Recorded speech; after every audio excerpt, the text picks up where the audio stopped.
الحمد لله رب العالمين والعاقبة للمتقين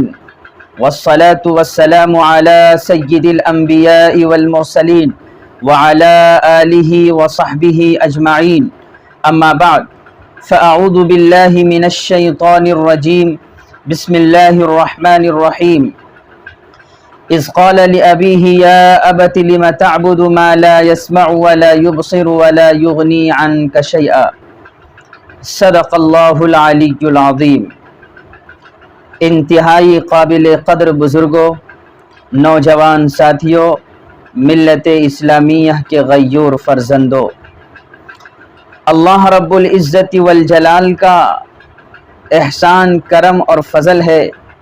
کہ اس ذات عالی نے ہمیں، آپ کو، سب کو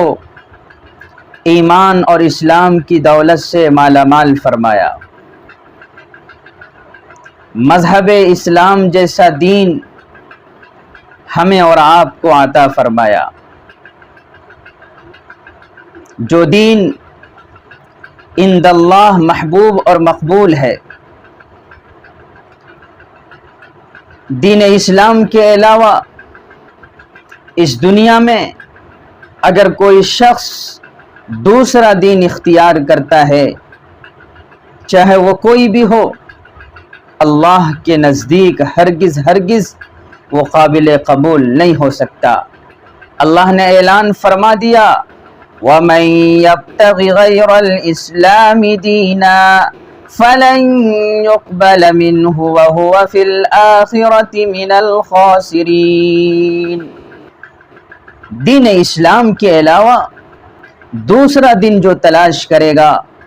اختیار کرے گا، ہرگز قبول نہیں کیا جائے گا اور وہ خسارہ اٹھانے والوں میں سے ہو جائے گا۔ اللہ رب العزت کا فضل ہے کہ اس ذات عالی نے ہم سب کو دین اسلام کے سائے تلے جگہ عطا فرمائی ہے۔ اسلام اور ہمارے دین کا جو سب سے بنیادی اور بیسک عقیدہ ہے، وہ عقیدہ توحید ہے۔ سب سے بنیادی عقیدہ ہے، پورا اسلام اسی بنیاد پر کھڑا ہے، پوری شریعت، پورا دین، پورا مذہب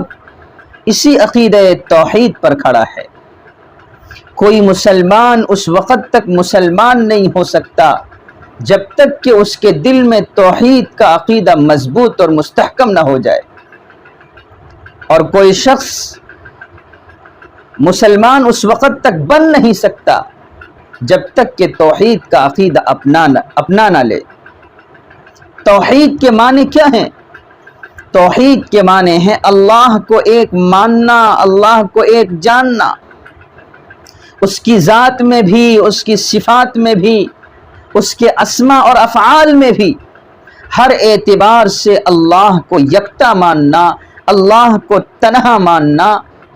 بے مثال ماننا، یہ ہے توحید، اور یہ بنیادی عقیدہ ہے۔ اسی لیے شریعت اسلامیہ میں اور اس کے نصوص میں، قرآن و حدیث میں اللہ رب العالمین نے کھول کر اس عقیدے کو اور توحید کو وضاحت اور پوری تفصیل کے ساتھ اس کو بیان کیا ہے،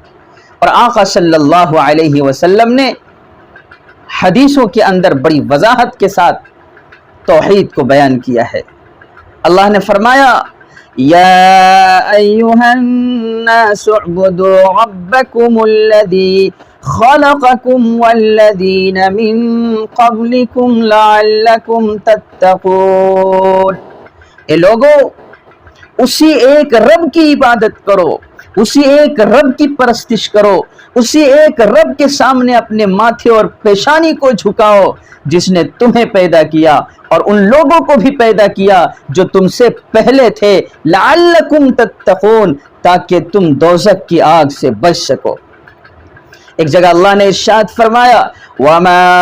أُمِرُوا إِلَّا لِيَعْبُدُوا اللَّهَ مُخْلِصِينَ لَهُ الدِّينَ حُنَفَاءَ، اور ان کو حکم دیا گیا صرف یہی کہ اس ایک پاک پروردگار کی عبادت کرو، دین کو اسی کے لیے خالص کر کے تمام ادیان سے اور تمام باطل چیزوں سے یکسو ہو کر اسی ایک رب کے لیے دین کو خالص کرو اور صرف اسی کی عبادت کرو۔ اور سورۃ الاخلاص کے اندر تو اس کی بڑی وضاحت فرما دی۔ ارشاد فرمایا اللہ نے، قل هو اللہ احد، اے نبی جی آپ اعلان کر دیجئے، ڈنکے کی چوٹ پر یہ بات کہہ دیجئے، هو اللہ احد، کہ وہ اللہ تنہا ہے، یکتا ہے، اس کا کوئی مثال نہیں، کوئی جوڑ نہیں، وہ تنہا ہے۔ اللہ الصمد، سب اس کے محتاج ہیں، وہ کسی کا محتاج نہیں، وہ بے نیاز ہے، اسے کسی کی ضرورت نہیں، اور سب لوگ اسی کے ضرورت مند ہیں۔ لم یلد ولم یولد، نہ اس نے کسی کو جنا نہ وہ کسی سے جنا گیا، کوئی نسب نہیں، کوئی خاندان نہیں، وہ تنہا ہے۔ ولم یکن لہ کفوا احد، اس کا کوئی کفو نہیں، کوئی جوڑ نہیں، کوئی ہمسر نہیں۔ بڑی وضاحت کے ساتھ اللہ نے توحید کو بیان کیا، وہ تنہا ہے۔ اور آقا صلی اللہ علیہ وسلم نے بخاری شریف کی روایت ہے، ارشاد فرمایا، ما من عبد قال لا الہ الا اللہ ثم مات علی ذلک دخل الجنہ، کہ جس بندے نے، جس انسان نے، جس شخص نے کہا لا الہ الا اللہ، کہ معبود صرف ایک ہے اور وہ اللہ ہے، اس کے سوا کوئی نہیں، اور اسی عقیدہ توحید پر، اسی نظریہ توحید پر اس کا انتقال بھی ہو گیا، وہ اس دنیا سے گیا، آقا علیہ الصلوۃ والسلام مژدہ سناتے ہیں اور پروانہ دیتے ہیں، دخل الجنہ، وہ جنت میں ضرور داخل ہوگا۔ اس دنیا میں بھی مسلمان وہی کہلائے گا جس کے سینے میں توحید کا عقیدہ ہو، اور آخرت میں بھی نجات اسی کو ملے گی، جنت میں وہی داخل ہوگا، جہنم سے وہی بچے گا جو اس دنیا سے توحید کے عقیدے کو بچا کر لے کے جائے گا۔ جو شرک کر کے جائے گا، توحید کے عقیدے کو بچا کر لے کے نہیں جائے گا، اس کی مغفرت نہیں ہو سکتی، اس کی بخشش نہیں ہو سکتی۔ اللہ نے اس کو اعلان فرما دیا، اس سے اندازہ ہو سکتا ہے کہ عقیدہ توحید شریعت اسلامیہ میں اور دین اسلام میں کس قدر نازک اور حساس مسئلہ ہے اور کس قدر اہمیت کا حامل ہے۔ اللہ نے ارشاد فرمایا، ان اللہ لا یغفر ان یشرک بہ ویغفر ما دون ذلک لمن یشاء، اللہ رب العالمین سارے گناہوں کو معاف کر دے گا،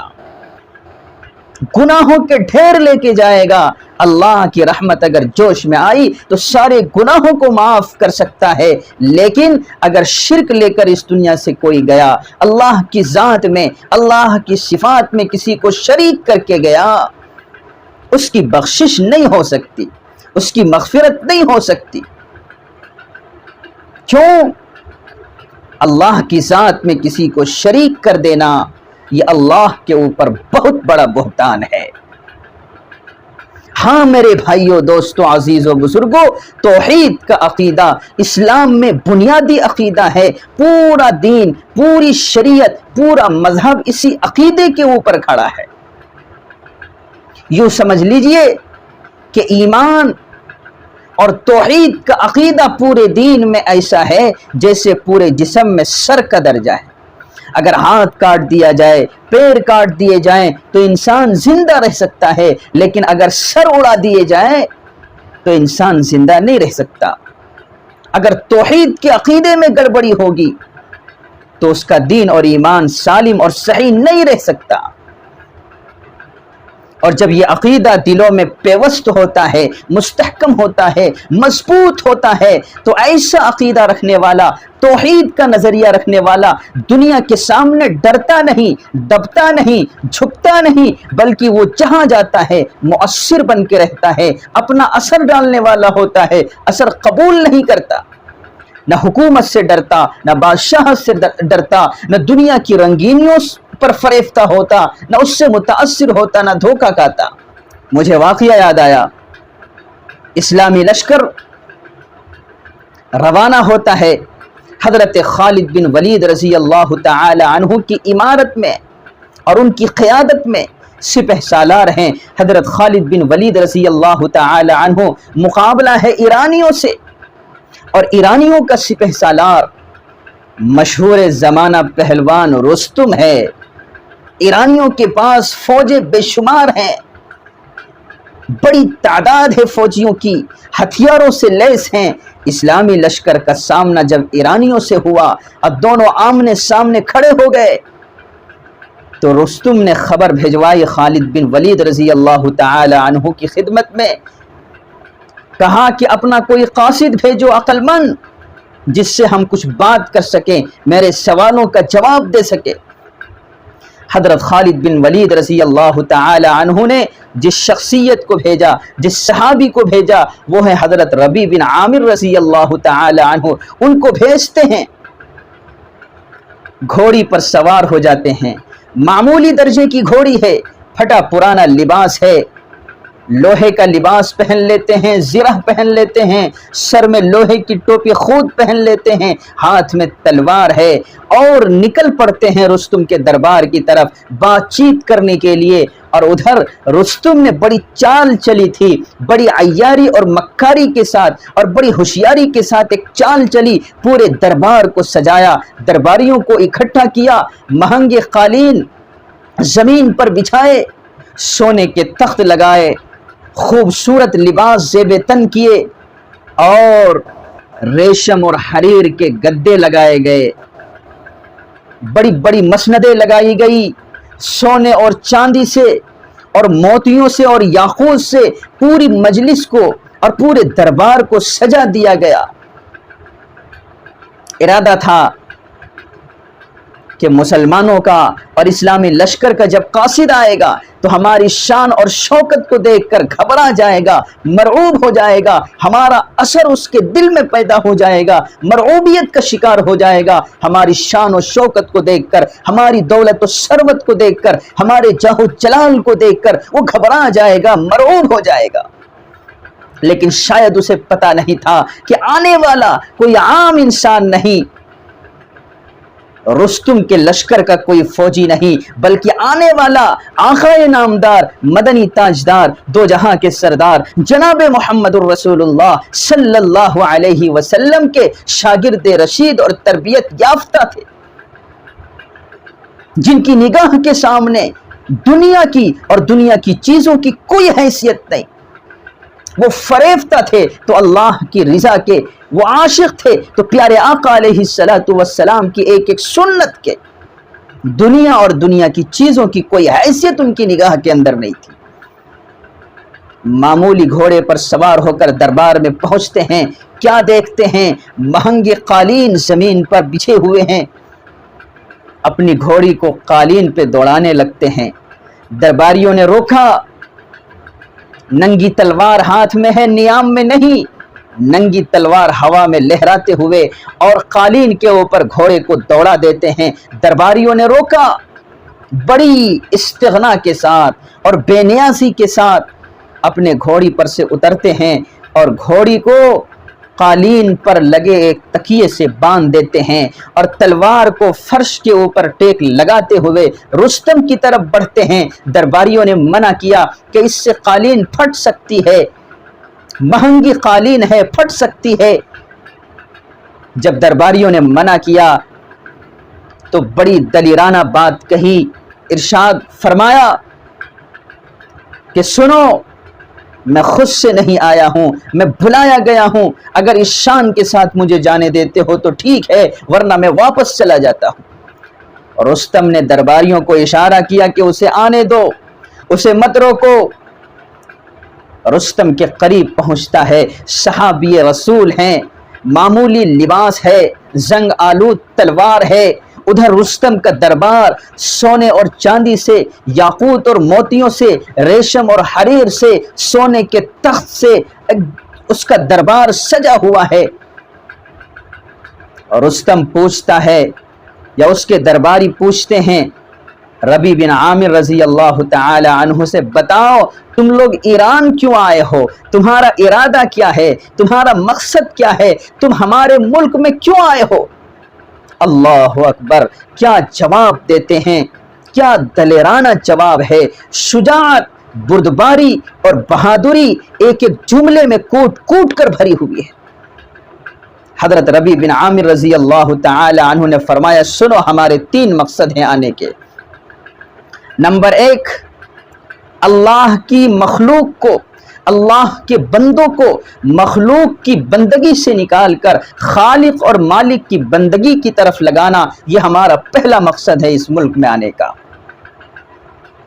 اور دوسرا مقصد ہمارا دنیا کی تنگی سے اللہ کے بندوں کو نکال کر دنیا کی وسعتوں میں لا کر کھڑا کرنا، سہولتیں فراہم کرنا، آرام والی زندگی عطا کرنا، یہ ہمارا دوسرا مقصد ہے۔ اور تیسرا مقصد دوسرے دین، دوسرے دھرم، دوسرے مذہب کے ظلم اور زیادتی سے لوگوں کو نکال کر اسلام کے اور دین حق کے سدا بہار عدل و انصاف میں سانس لینے کا موقع فراہم کرنا، ظلم و زیادتی والے ادیان اور مذاہب سے نکال کر عدل و انصاف والے مذہب کے اندر لانا اور اس سے روشناس کرانا، یہ ہمارے 3 مقصد ہیں۔ اور ان 3 مقاصد کو ڈنکے کی چوٹ پر رستم کے دربار میں اعلان فرما کر جو آخری بات انہوں نے کہی ہے وہ آب زر سے لکھنے کے قابل ہے۔ تاریخ کے صفحات میں، سیرت کی کتابوں میں یہ واقعہ سنہرے حروف میں لکھا ہوا ہے۔ انہوں نے آخری بات کہی سنو، اللہ نے ہمیں اپنا دین دے کر مبعوث فرمایا ہے، ہمیں بھیجا ہے اپنا دین دے کر تاکہ اللہ کا دین اس کی مخلوق تک پہنچا دے، اس کے ایک ایک بندے تک پہنچا دے۔ اسی کا دیا ہوا دین لے کر ہم سارے عالم میں پھر رہے ہیں اور اس کے بندوں تک پہنچا رہے ہیں۔ جو لوگ اس دین کو قبول کر لیں گے تو ہم بھی اس سے قبول کر لیں گے، وہ ہمارے بھائی ہیں، اور جو انکار کر دے گا ہم اس سے مقابلہ کریں گے، ہم اس سے جنگ کریں گے یہاں تک کہ اللہ اپنا وعدہ پورا کر دے۔ درباریوں نے پوچھا اللہ کا وعدہ کیا ہے؟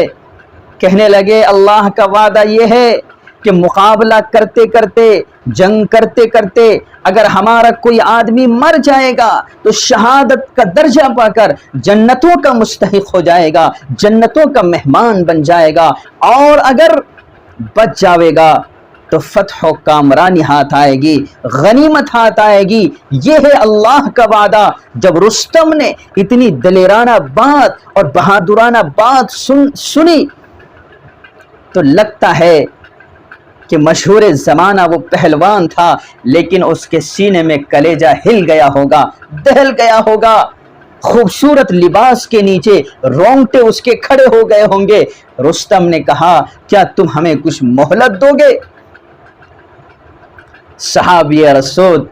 قاصد لشکر اسلام کہنے لگے ہاں ہاں تمہیں مہلت مل جائے گی، بتاؤ کتنے دن کی مہلت چاہیے، 1 دن یا 2 دن؟ رستم نے کہا نہیں نہیں، 1 اور 2 دن نہیں، ہمیں تو زیادہ دنوں کی مہلت چاہیے۔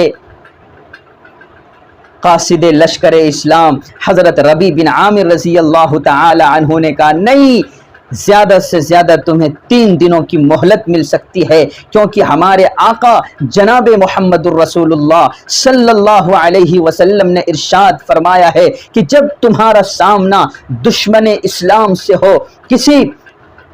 لشکر سے ہو، کسی قوم سے ہو، اور اگر وہ تم سے مہلت مانگے تو زیادہ سے زیادہ 3 دنوں کی مہلت دینا، اس سے زیادہ مہلت مت دینا۔ اس لیے ہم تمہیں 1 دن کی مہلت دے سکتے ہیں، 2 دن کی دے سکتے ہیں، 3 دن کی دے سکتے ہیں، اس سے زیادہ مہلت ہم تمہیں نہیں دے سکتے ہیں۔ انہی 3 دنوں کے اندر اے رستم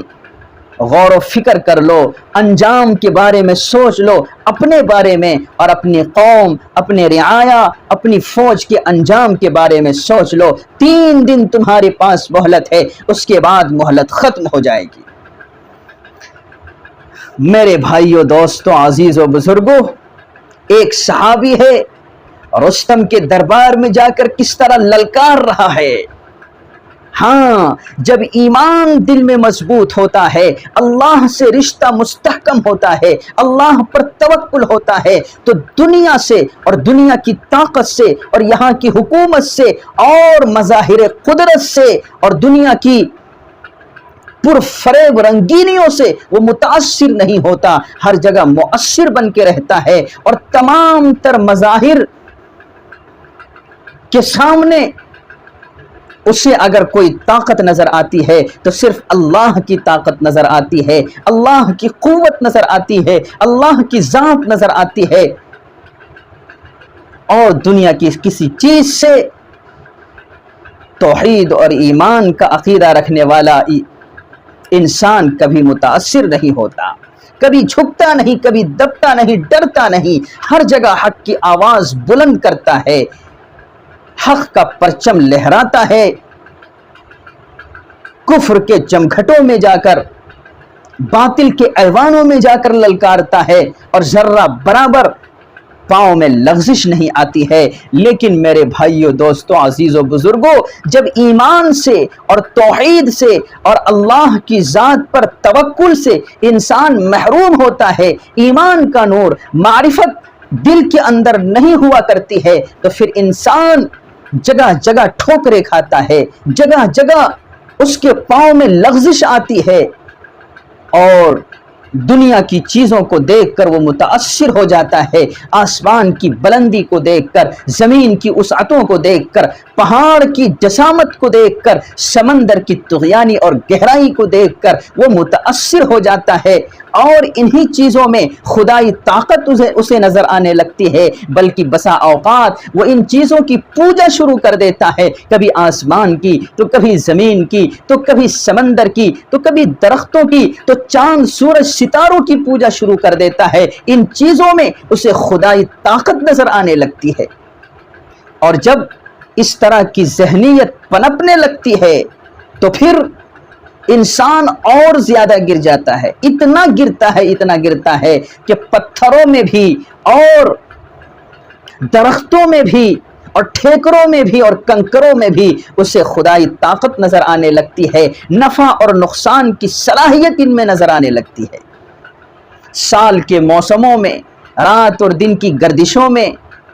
تاریخوں میں، دنوں میں اسے نحوست نظر آنے لگتی ہے، نفع اور نقصان نظر آنے لگتا ہے، یہاں تک گرتا ہے کہ انسان کے بنائے ہوئے دھاگوں میں، کڑوں میں، چوڑیوں میں، منکوں میں، موتیوں میں، نہ جانے کن کن چیزوں میں اسے خدائی طاقت نظر آنے لگتی ہے، نفع اور نقصان کی صلاحیت نظر آنے لگتی ہے۔ یہ صرف اس کا نتیجہ ہے کہ اس کا دل ایمان کے نور سے، ایمان کی معرفت سے، اللہ کی ذات کی پہچان سے محروم ہے۔ ہاں میرے بھائیو، دوستو، عزیزو، بزرگو، لیکن جب ایمان دل کے اندر مضبوط ہوتا ہے، توحید کا عقیدہ دل کے اندر ہوتا ہے، تو انسان ڈرتا نہیں، گھبراتا نہیں، ہر جگہ حق کی آواز کو بلند کرتا ہے، ڈنکے کی چوٹ پر دین کا پرچم لہراتا ہے، حقانیت کو للکار کر اور حقانیت کو چیخ کر بیان کرتا ہے، گھبراتا کہیں نہیں۔ حضرت سیدنا ابراہیم علیہ السلام جس گھر میں اور جس گھرانے میں، جس قوم، جس بستی میں پیدا ہوئے اور آنکھیں کھولے، پورا ماحول، پورا گھر گھرانہ، پوری قوم شرک اور کفر کے اندر مبتلا تھی، لیکن کیا وہ خاموش رہے، چپ رہے کہ شرک کرنے والا میرا باپ ہے، میری ماں ہے، پوری قوم ہے، پورا گھرانہ ہے، پوری بادشاہت ہے، اس لیے ہم چپ رہیں گے، خاموش رہیں گے، کچھ نہیں بولیں گے؟ نہیں، ان کا ایمانی شعور جاگ اٹھا، ان کا وجدان اور ان کا احساس حضرت سیدنا ابراہیم علیہ السلام کو مجبور کر دیا بولنے پر،